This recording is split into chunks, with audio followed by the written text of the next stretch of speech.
Minha amiga, meu amigo, com muita honra, estou de volta aqui para conversar com vocês novamente. E sempre os temas são os mais variados, mas hoje em dia é difícil a gente se desligar desse tema tenebroso, horrível que é a corrupção. Então, eu quero falar com vocês sobre a corrupção legalizada. É isso mesmo, corrupção legalizada. Um pouquinho longo, mas tenha um pouquinho de paciência, porque eu acredito que isso possa vir a ter um ensinamento muito interessante para todos nós. Hoje, quando eu acordo muito cedo, 5 horas da manhã, vou fazer uma caminhada todo dia, mas antes eu dou uma olhadinha nas manchetes de jornais e vejo assim de imediato que o presidente do BNDES, o senhor Gustavo Montezamo, ele declarou alto e bom som que o país legalizou a corrupção. Aquilo me deu um choque assim. Eu, no primeiro momento, essa frase realmente me impactou, me causou um forte um impacto extraordinário e me deixou atônito. Eu falei, como que o presidente do Banco Nacional de Desenvolvimento Econômico e Social fala uma coisa dessa? Me perguntei, como pode? Tudo bem. Fiquei assim, pensando, olhei como um executivo desse nível, que comanda uma das principais instituições brasileiras nesse país, afirma uma coisa tão absurda como esta. Isso ficou me maquinando na minha cabeça. Aí depois eu me acalmei, olhei, peguei a manchete outra vez, e aí eu parei para pensar. O que ele quis dizer com isso? Avaliar melhor e refletir as palavras do senhor Montezuma. E a conclusão que eu cheguei, minha gente, muito simples. Eu sou obrigado a concordar com ele. É verdade, sim. A corrupção passou a ser usos e costumes no Brasil. E, aliás, não é novidade. Já talvez quanto? 4 séculos, 5 séculos, talvez. Infelizmente, a corrupção no Brasil é endêmica. É endêmica, quase que se tornando algo já estabelecido na nossa cultura. A história do jeitinho brasileiro não é uma história tão simples de se entender. O fato é que o jeitinho brasileiro é a maior prova de tudo que está se passando. Não existe nenhuma diferença entre um presentinho que você está dando para alguém, um pagamento mínimo em centavos, ou um pagamentos astronômicos, quer sejam em milhões de reais, milhões de dólares, milhões de euros, ou seja, como todo dia é divulgado. O fato é que o pagamento para se ter uma benesse é errado. O que modifica é o tamanho da brincadeira, Essas coisas que a gente ouve falar que o sujeito é gerente de não sei de onde e conseguiu, em 3, 4 anos, ter 100 milhões de dólares numa conta bancária na Suíça. Muito bem. O fato é que o crime é o mesmo. E mais fato ainda, que esse desvio ético e moral que se transforma em crime, infelizmente, já faz parte do nosso cotidiano. É engraçado porque a gente assimila isso no sentido de dizer, não, mas o Brasil é assim mesmo. Eu tinha um grande amigo com quem eu aprendi muito na vida, advogado, radialista brilhante, deputado, vereador, prefeito interino, vou citar o nome dele, Samir Achoa, onde nós fizemos muitos anos de rádio junto, televisão, e ele sempre dizia, um chavão que nós criamos, quando terminava o programa, eu perguntava assim, mas doutor Samir, por que essas coisas acontecem no Brasil? E ele dizia, porque o Brasil é assim mesmo, porque não há explicação para tudo que isso acontece no Brasil. E essa situação toda, desse cotidiano, piora muito quando a estrutura do país, por meio das inúmeras brechas que as legislações favorecem descaradamente esse tipo de crime, tá certo? O que faz muita gente dizer no Brasil, e a gente ouviu isso, que no Brasil o crime compensa, dependendo de quem é o criminoso, e a gente está vendo que o crime compensa mesmo, para muitos criminosos que estão aí, O crime compensa. Principalmente se o criminoso, essa tiver recursos o bastante para pagar advogados que sabem como ninguém interpretar o quê? As brechas das leis e por meio de adiamentos, habeas corpus, vistas de processos, recursos infindáveis, etc., pode demorar um processo desse, pode demorar décadas. para que seja resolvido. Não raro, pode até terminar esses processos porque prescrevem num tempo menor. Tivemos casos recentes de um jornalista que assassinou a namorada com um tiro nas costas e demorou 22 anos para ele ser condenado. Por quê? Advogado bom, né? Que sabe como a lei está lá, o advogado está aí para defender. E se ele é bom, ele sabe como chega lá nos caminhos, ele faz. Eu quero parafrasear novamente, repetindo o senhor Montesano, e ele diz o seguinte, muito claramente: o Brasil construiu leis, normas, aparatos legais e jurídicos, olha só, que tornam legal esse esquema de corrupção. Parece um paradoxo, mas a verdade é essa. A nossa legislação, ela permite que essas coisas tão absurdas aconteçam. Infelizmente, é uma realidade. O fato é que ninguém está disposto a modificar essas regras. Ninguém, tá certo? Principalmente a maioria do Congresso Nacional, que tem essa missão, eles são legisladores. Mas que, infelizmente, se a gente for olhar a massa crítica do Congresso Nacional, nós vamos verificar que existe um grupo muito importante de deputados, senadores, que estão cheios de problemas, envolvidos num sem número de denúncias. A quantidade de deputados e senadores que estão fora dessa corja toda, dessa sujeirada toda, é muito menor frente à maior parte que está lá. Isso é denunciado todo dia. Por essa razão que, intencionalmente, eles não têm motivos nenhum para realizar quaisquer mudanças. Não há interesse, preferindo deixar evidentemente como está, pois sabem perfeitamente que a lei, que a mão da lei, a mão pesada da lei, jamais irá puni-los. O maior exemplo dessa verdade é a questão do não cumprimento da pena da prisão após segunda instância. Um escândalo isso. Um escândalo. Mas o Supremo decidiu, cumpra-se. Por exemplo, um exemplo muito gritante agora, de gente que saiu agora em segunda instância, foram tantos e tantos, né? E hoje tem, por exemplo, um ex-presidente aí, que todo mundo sabe que é um criminoso, todo mundo sabe que fez o possível e impossível para quebrar o Brasil, os números estão aí, não é o Davi Zilberguel Neto que está falando, é a imprensa toda que divulga, a imprensa livre, democrática que divulga, que conta os fatos reais. Está aí o presidente ditando ordens aos seus bajuladores, já criando estratégias para um futuro eleitoral. Por quê? Porque ele sabe que não vai dar em nada para ele, porque a lei vai protegê-lo. E se não for a lei, serão alguns juízes que irão protegê-los. Outros, por exemplo, que não têm esse nível de presidencialismo, mas continuam zanzando para lá e para cá, políticos de forma geral, executivos de forma geral, curtindo as fortunas que conseguiram amealhar. Essa é a grande verdade. E amealhar de que forma? Com a roubalheira, que diariamente os noticiosos denunciam. E mais, toda hora sai que tem um número X de governadores que estão envolvidos em corrupções, ex-governadores que estão envolvidos em corrupções, legisladores envolvidos em corrupções. Quer dizer, isso é todo dia, tá certo? Agora, a pergunta é o seguinte, isso tudo nós sabemos. Agora, como que o Brasil pode acabar com tudo isso? Como? O que o Brasil pode fazer com tudo isso? Infelizmente, nada, absolutamente nada. O que as pessoas hoje que poderiam mexer com isso, porque isso eu não posso sair daqui, nem você, e dizer, vou inventar uma lei, ou vou fazer alguma coisa nesse sentido. Não posso, nem você. Então, quem tem que fazer?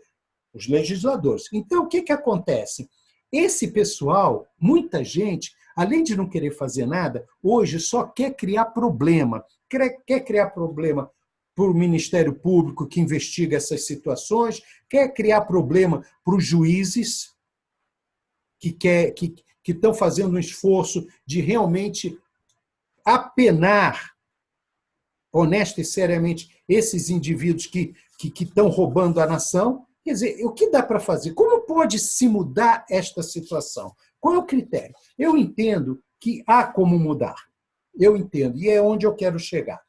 Eu acredito que somente um processo muito democrático, amplo, poderá fazer essas mudanças, atingir esse objetivo de fazer essas mudanças. Porém, nós temos que ter em mente que essas mudanças não vão acontecer da noite para o dia. Não tem como. É possível até que vão demandar algumas gerações para chegar no ponto almejado. Então, não importa, alguma hora tem que começar. E como começar? Então, eu sugiro alguns pontos. Eu acho que tudo começa com a educação. Eu entendo que a educação é o ponto fundamental. E essa educação, ela tem que iniciar na tenra idade. Não tem jeito, tem que iniciar na tenra idade. Por isso que eu digo, é capaz de demorar algumas gerações. Eu não tenho dúvida que a liberdade da imprensa é peça inalienável. A imprensa, ela tem que ser livre, ela tem que ser desligada, ela não pode ser nem de esquerda nem de direita, ela tem que ser investigativa para poder denunciar tudo que está errado e influenciar positivamente a cada um de nós, que lê jornal, que vê televisão, que tem algum tipo de informação. Informar positivamente. É fundamental uma imprensa livre, que não seja, como é que eu vou te dizer, tomada de conta por alguns grupos, etc. e tal. A curtíssimo prazo, existe uma arma muito poderosa. Essa sim, essa está nas nossas mãos, que, infelizmente, nós brasileiros, uma maioria dos brasileiros ainda não sabe utilizar, que é o voto. Essa é uma arma poderosa. Essa é uma arma que indestrutível. O voto, ele é sagrado. Nós temos que entender que não é uma questão de uma obrigação de ir para lá e votar em alguém. Não é só isso. O voto é sagrado porque o nosso voto significa dar para alguém alguma coisa que é nossa e que vai se voltar, às vezes, contra nós mesmos. Então, esse voto é muito sagrado. E ele, caso contrário, não sendo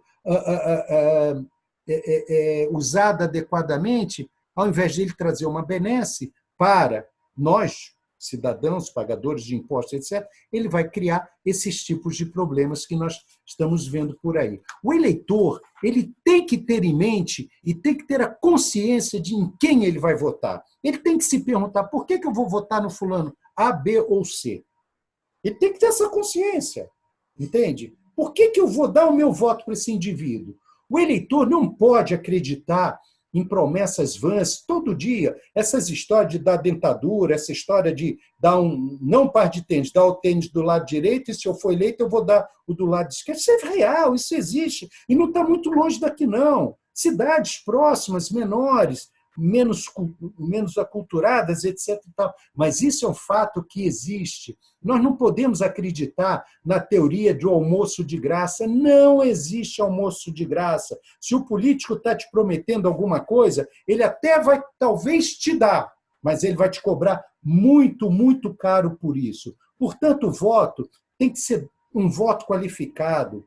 Ele tem que ir para alguém em que você entenda que ele é alguém bem intencionado, para que ele possa fazer com que a coisa funcione bem. Não adianta dar teu voto para o amigo do alheio. Amigo do alheio significa ladrão.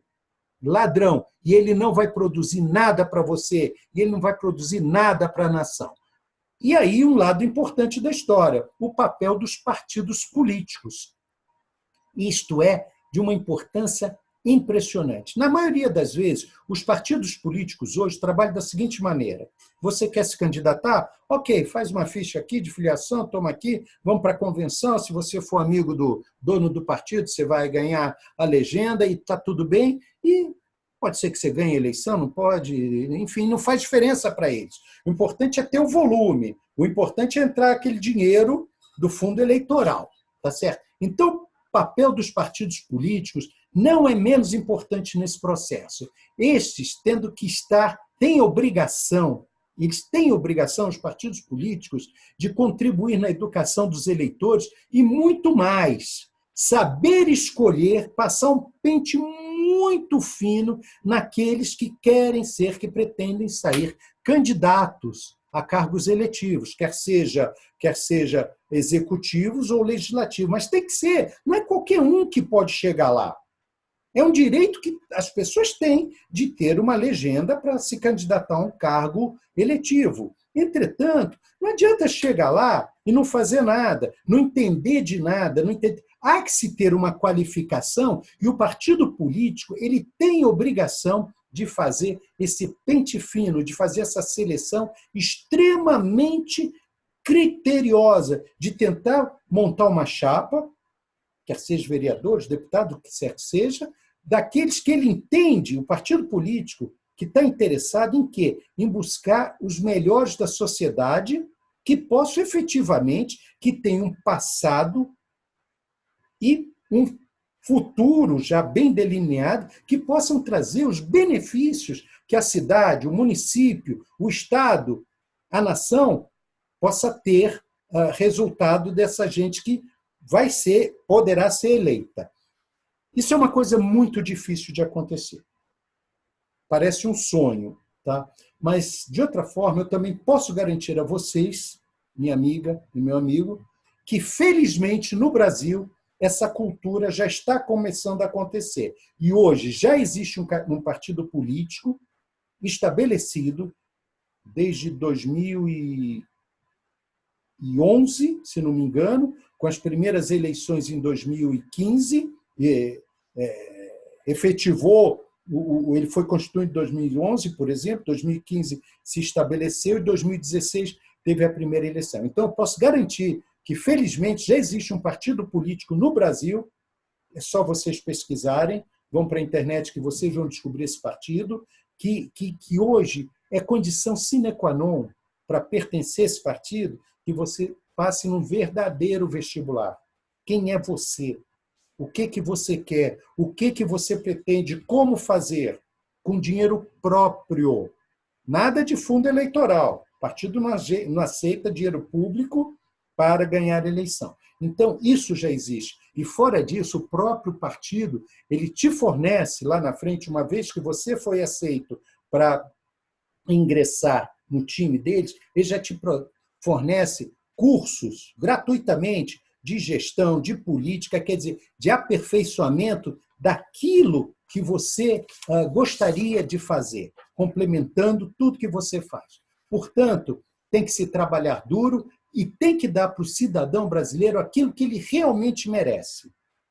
O partido político e os candidatos por esses partidos políticos têm que dar para o brasileiro, tem que dar, é obrigação, tem que dar para o brasileiro aquilo que efetivamente o brasileiro merece, e principalmente ao longo do tempo, de tal forma que isso vai fazendo uma depuração. Depuração é um nome muito gentil, eu diria uma faxina, tá certo? Uma faxina democrática, que poderá limpar, em definitivo, ao longo dos anos, evidentemente, a sujeira que ainda existe aos montes no nosso Brasil. Nós temos que mudar isso.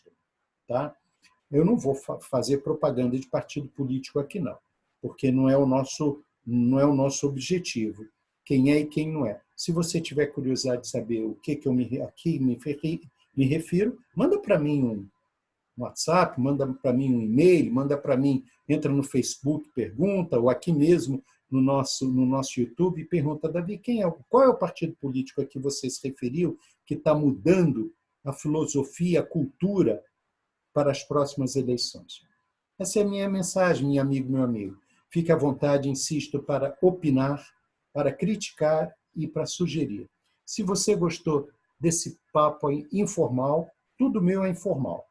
Não estou aqui querendo falar bonito. Não, estou falando como se eu estivesse sentado frente a frente a você, olhando no fundo dos seus olhos, na sua casa ou na minha. Informalidade. Falo para você aquilo que eu penso, aquilo que eu assino, aquilo que eu sou responsável. Ok? Abração. Grande dia para você. Tchau, tchau.